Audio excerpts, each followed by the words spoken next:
Hello and welcome to Your Business, Your Wealth. My name is Paul Adams, CEO of Sound Financial Group, and I am joined by co-host Cory Shepard, president of Sound Financial Group. Cory, I'm excited about today. We've had a chance to discuss a little bit about what we're going to cover, and I think this is going to be an intellectual, whatever the opposite of a train wreck is, so I'm glad you could be here. I'm glad to be here too. And I just wanted to congratulate you on giving me my own identity, not stealing my title, anything like that. Like, we've had some problems in the past, folks, because now I'm a co-host. The audience never knows. We cut all that out. It's just like I've said it right every single time. Now, if only one time I'm going to secretly not let them edit it out. I'm going to tell them to put it back in. If only my conversations with my wife and children could have post, because I would sure like to rewind a few of them and delete some comments. Okay. Well, today, what we're going to talk about is the idea of the market. And one of the things that we hear periodically is people say, well, how do your investments do compared to the market? How are my investments doing compared to the market? How's my 401k doing compared to the market? And too often, people have this mindset of trying to beat the market. And it's largely because the media has wired you to think that way. And today, we're going to pull that apart just a little bit. And first, for this week in planning, we have a little bit different of a theme. Instead of one article, it's going to be a lot of articles. And this is a good segue into our main topic for today. So Jordan, I just want you cut to my screen so everybody can see this as Cory's talking. So I want you to just Google or Bing or whatever internet search you want. What is the market going to do today? Now, as you start typing, I bet it auto-populates and it gives you a couple options. It probably also gives the option, what is it going to do tomorrow? Because a lot of people want to know that too. And you'll come up with something in the range of 1.4 billion results. Let me see. Yep, 1.4 billion. Took 0.61 seconds. Thank you. In this There we case, go. Google. Thank you, Google. So it's out there. Everyone is writing about this. Everyone is wondering about this. And I'd be curious, if there was one person that was getting it right all the time, wouldn't it all kind of funnel up and collect with them, and other people would just stop writing predictions because they're like, oh, the Oracle knows, and so they're writing it every time. I don't need to add my 2 cents because I'm just going to be wrong, and everyone's going to know I'm wrong. Exactly right. Except they never get that feedback. No. Yeah, and it's that idea that, like, think, what will the market do today? 1.4 billion results, and some of them are correct. That's the thing we have to be aware of.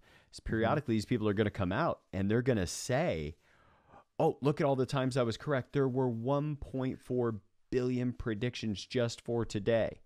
Maybe in a future podcast, we'll narrow that down to where you can say timeline and only today. Maybe we would narrow it down to 100 million for actual today.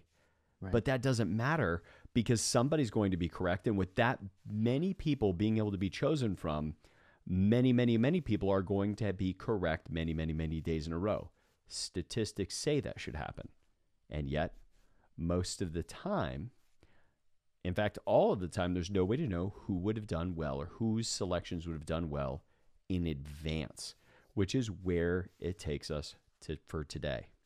You see, you want your money to grow over time, and you want to have a strategy for getting to where you want to go.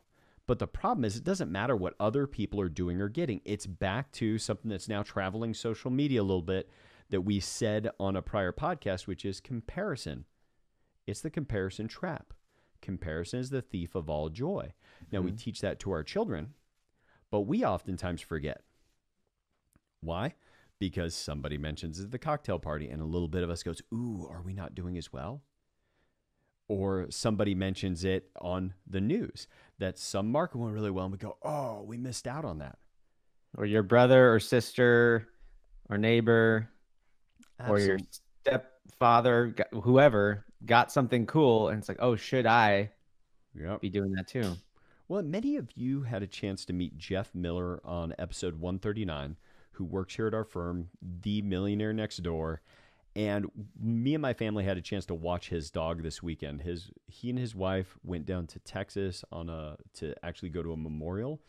So we watched their dog over the weekend. And that dog is such a unique example of what most entrepreneurs and business owners go through. You see, as an entrepreneur, you have something similar to what this dog has, which is a high prey drive.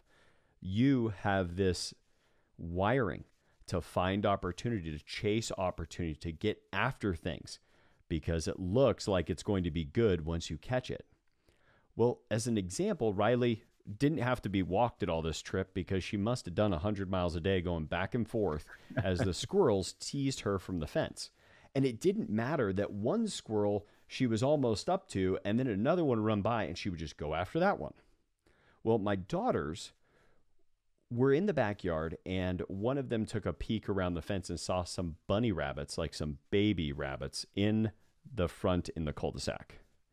So one of them goes out, tells the other one. Reagan tells Vivian. Vivian comes out, doesn't close the gate behind her. Riley is now loose in the cul-de-sac. Now, I'm super proud of my daughters.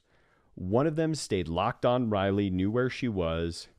The other one ran inside. Vivian came and got me. I go rushing out in the cul-de-sac to get Riley. Riley is uncontrollable because she now has this environment of unlimited targets, some of which she's seen, the rest of them she's smelling. And it is literally like if you've ever watched a movie where like there's a missile and it loses one of its fins and it just goes everywhere, one of those Saturn missiles from 4th of July that just goes every direction and everybody's taking cover. That's what Riley was like in the cul-de-sac. Unretrievable because why? Because that very primitive part of her brain totally triggered. So she's not coming back to me. Now, she is a very well-behaved dog. I feel like someone who's, people who have kids talking to people who are just watching kids. Like, I own a dog.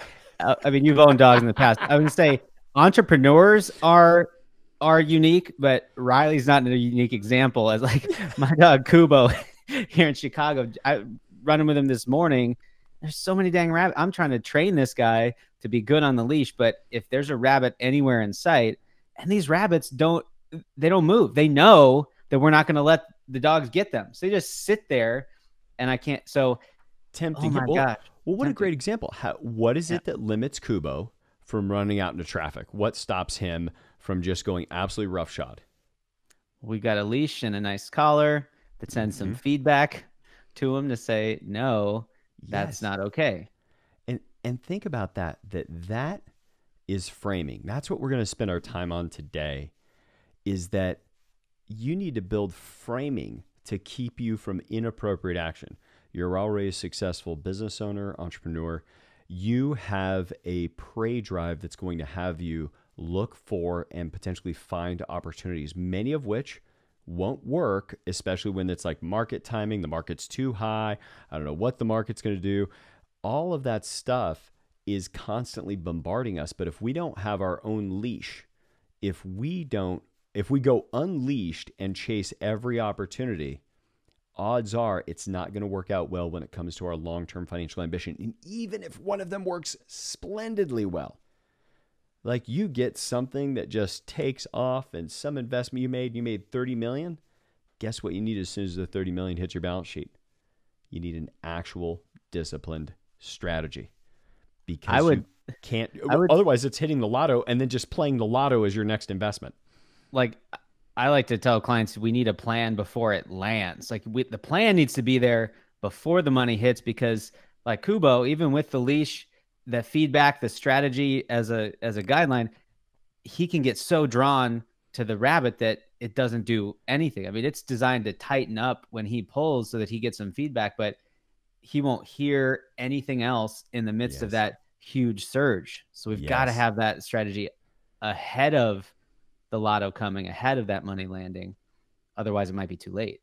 So we're going to give a few thoughts for all of you today to consider about how do you build your framing. How are you going to view the world to allow you to deal with all this financial information? Because the fact of the matter is, as soon as you choose that you want to increase your financial education, one of the first things you're going to be most confronted with is this constant barrage of market activity. And so how are we going to get away from the quote unquote market to then be able to make good financial strategies? So first, what you have to do is put an idea together about how much capital at work, how much money actually needs to be there at some point in the future for you to be in a position that you have definite financial independence and a work optional lifestyle. The thing is, if you're hearing this and that sounds like an unfamiliar question and you do not have the answer ready to hand, that's okay. Most people do not. Even It's people that are a subset of the population who do talk to us and do apply to become clients of our firm, most of them do not have an answer for this. So when you look at the entire population, most everyone doesn't. Well, and we see it with all the business owners we work with all the time. It's like you started in a mode of, I just need to grow, and it's still there, and it's just more and more. But like what your business needs to do for you, what kind of income you need, has a lot to do with what you frame as the life that you want. And so you get to accept or decline in life actions and opportunities based on, is it leading towards where I want to be? Because the more you set aside and the less that you are currently living on, those two, one goes up, the other goes down, and they come together to say, here's the work that your capital at work has to do. And if you know what work that has to do, then you can choose what kind of strategy you want to go into to shoot for whatever kind of rate of return. Like maybe you don't need as much risk as you thought you needed to get the kind of rate of return that you need. Well, and you can go back and listen to our episodes on the 4% rule, sufficiency, surplus, superfluence, get an idea of capital.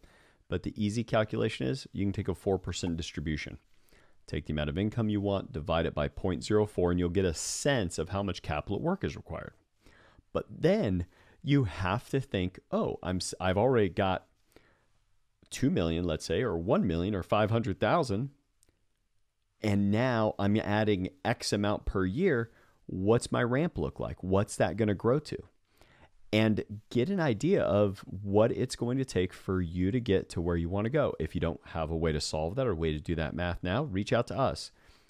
Our contact information is all over this episode, and we can have that conversation with you about what kind of run rate it will take for you to get to where you want to go, because you need that core strategy. And consider, the more money you set aside, by the very fact you're setting more money aside to assets, the less money you're living on. You've cultivated contentment more. You've gotten out of the comparison trap, which means by living on less money, the capital at work you built doesn't have to work as hard to give you the financial independence that you're after. I'll say that one more time. The more money you set aside into assets means automatically the less money that you're consuming and living on every day. And the lower that money is, the actual spending every month, the less work your capital at work has to do in order to put you in the position that you are at financial independence. Okay. And we talk about that a lot more in other episodes, but I think that that's key, because here's the thing. You want, be conservative in your estimates, maybe 7% in a non-taxable account, 5 or 6 in a taxable account, depending on how you position them, and see how they're going to grow. Get an idea of what your strategy needs to be for the future. Now, next, I want to point you to something called your personal economy. Now, I ran across a peer of mine's LinkedIn profile, a guy named Justin Bennett out of New York. And he has a little kind of executive summary on the idea of personal economy, that it doesn't matter what it is that the rest of your world looks like, what the world looks like. What does your personal economy look like? Whoa, full stop. That is huge. Like I'm just letting this soak in. I hope everyone else listening is as well. Like we talk about the economy, the market overall, but like what does your personal economy look like? That is a huge distinction. Like I can just think of so many implications. We're probably going to have a whole podcast series on this, Paul. But like inflation is something that gets thrown out there as a metric in the media, and usually consumer price index is used to measure how inflation goes up and down, which I kind of think that CPI is really just the government's way to decide how much they want to raise pensions and, employee Or not. benefits or not. So it's not really a great measure of overall inflation, but for each of us individually, like the less you consume of all those consumer goods, then the lower your personal economy inflation rate might be. And so, gosh, I was going to say that's amazing. Our inflation for like podcast production has gone up tremendously in the last year. As you moved to Chicago, and now we have a producer that works on the show, and now we have, and then we have a whole social media team plus our podcast production company we've always had. It is a far higher inflation that we've experienced at Your Business, Your Wealth than the rest of the economy or the rest of our lives. That is a big deal. So it doesn't matter so much. The trade deals, No. somebody else got an IPO. The rate of the rate of return that anybody else gets really doesn't matter. What matters is the performance of your balance sheet, your strategy, your life, designing what that road needs to be. Your objectives about the future, your family. What do you want to see happen for your children? It doesn't matter what happens for other people's children. I was talking to a young guy, early 20s, last night at dinner about retirement account he just started. And he's like, oh, look at this. I just lost $20. I'm like, well, not if you didn't sell it. And let's talk about this. If the market's going down and you're putting money in every month, you're going to start celebrating when you see it go down because you're buying in at a cheaper price. And then his friend said, oh, it's like a BOGO on a stock. And I'm like, yeah, it's like a buy one, get one deal. When I didn't know what down. a BOGO was. Thank goodness you explained that. I was like, I'm going to have to ask for the whole audience. So for that young person putting money in every month at the beginning of their career, seeing the market go down is something they might celebrate in their personal economy. But for an 80-year-old drawing income from their portfolio, seeing that very same market movement, it's a recession in their personal economy. I love this. Oh, yeah. And you better move on from personal economists. I'm just going to take the whole episode with that. You go ahead and take it. So, but what does matter is what we need to really focus on in this, right? Your objectives on the future, your family, your health, because without your health, not a lot else matters in the personal economy. Your business and career. Right. Yep. And the amount frankly, of money you save or add to assets each year. Yeah. That the amount of money you put aside toward assets, we say it a lot. We cannot say it enough in a society that ignores it. The most important thing that you will do is set money aside. Now, I had a conversation with a guy who was I think when I met him, he was 68 years old. He had literally been all the way back to stock jockey days. Like he was an advisor now, but he was a guy, this is 15 years ago. So he started in the business from where we are today, 55 years ago in his 20s. Wow. And I was brought in to give him a different look at his finances because there was some estate planning concerns and our whole macroeconomic model made a big difference. And he thought he'd been focusing on rate of return and hadn't looked at the entire picture. And so I was brought in to consult on the entire picture. And when I was asking him some questions about where his finances were, et cetera. And I said, can I ask you, you've been involved in literally being the guy that brought the company to the brokerage to go public. Like he had been involved in some really big deals, had the chance to be in some IPOs. And I said, can I ask you, when it's all said and done, you're now worth like $9 million. What do you think is attributable to the level of success you've had that you now have a nearly 8-figure balance sheet? Was it rate of return because of the great stock picking that you did? Remember, he's a stock picker. Or savings rate. And almost before I could say savings rate, he just cut me off. It was the amount of money I saved. Not in a mean way, but that's how clear he was. And I cannot say enough about the money that you all set aside to assets is the biggest amount of agency and the greatest control you have in your entire life. And remember, I even said it wrong the first time today. It's not save, because save has some connotations in our culture that really we save up to spend. So we change the rules, change the conversation, say add to assets. You can reference our wealth coordination account podcast. That's episode 131 to get some more details there. And it's all about that rate of asset building, not the rate of return, and how you want to design your life. So we also have my white paper on our website, Money, Where Humanity and Hard Numbers Meet, which is a great download for you to help jumpstart your thinking about how you want to go about to design and build a good life. So lastly, with this strategy in place, what we hope you can do is resist this fallacy of how am I doing compared to the market? But that having been said, what we should do is talk a little bit about the way the news markets to us. Because odds are you are comparing, when you say, how am I doing compared to the market? You're comparing to some index, or for that matter, some commodity. I've actually, from years ago, I just hear people talking about, oh, gold is doing really good, or silver is doing really good, or whatever. But they're always focused on just one asset doing well and then comparing that to the academically allocated, globally diversified portfolio. But here's the key. The news, the media, they are constantly going to be talking about the market, whichever part of the market is moving the most or is the most sensational.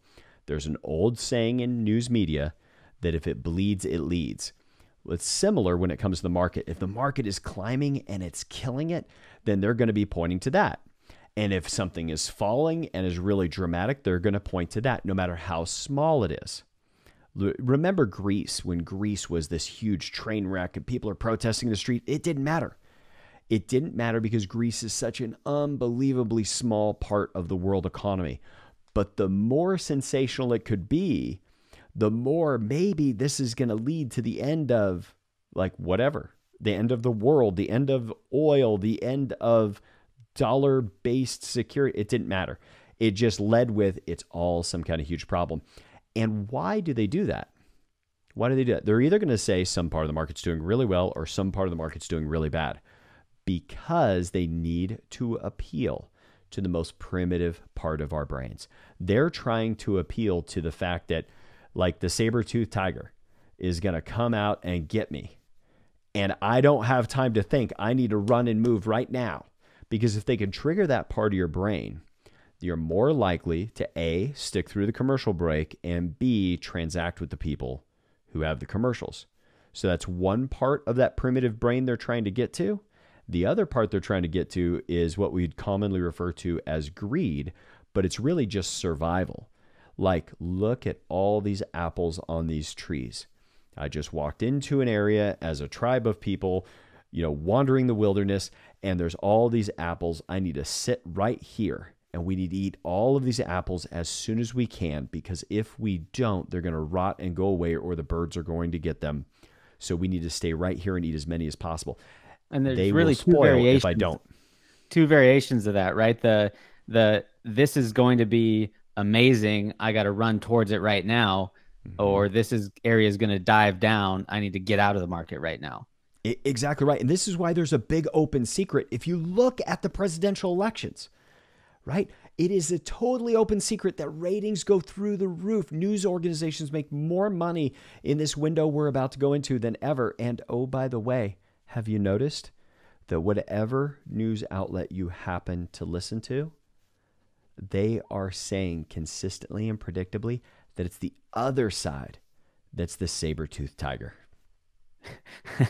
And the reality is, if you look at an academically allocated, globally diversified portfolio, and even in the worst of 2008, the worst economic conditions that we've seen in our modern age since the Great Depression, even that portfolio would have rebounded totally in less than 24 months.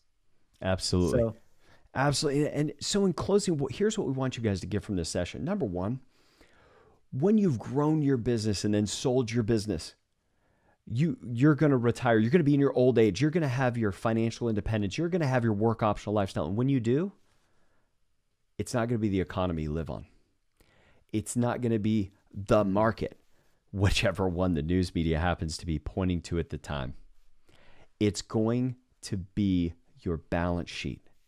That's why here on Your Business, Your Wealth, we're talking to our entrepreneurs and founders constantly about there's all these distractions, all these things you can get into, but what really matters, your personal balance sheet is what we have to focus on.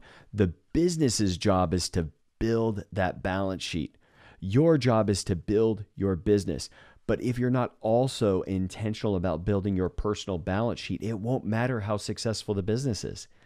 Because if you build the business really, really well, you get a really great exit, but you haven't developed all the habits, practices, and principles that need to land on your personal balance sheet, you will be slightly better than the lottery winner because the money flows in and all the habits, practices, and disciplines that need to be there to preserve that wealth won't be there because your investments jobs, your personal balance sheet's job is not to get you to retirement. Its job is to get you through retirement.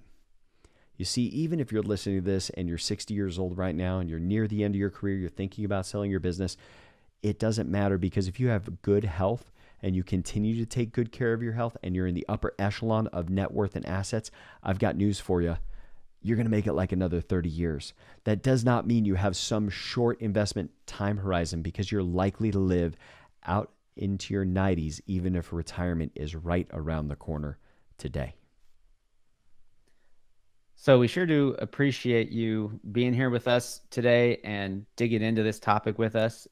If you haven't yet, or if you have before, we'd sure love to know what you think of this or any other episode. We'd really love it if you would give us an honest review on iTunes or wherever you're listening. And we have a thank you for that. So just an honest review and a screenshot of that review, email that to info@sfgwa.com. And we'd love to send you a copy of Sound Financial Advice, Paul's book, Cape Not Required, my book, or Clockwork from Michael Michalowicz. Just make sure to let us know which one you want and send us an address to mail that book to so we can get it to you. As always, we hope this has been a contribution to help you design and build a good life.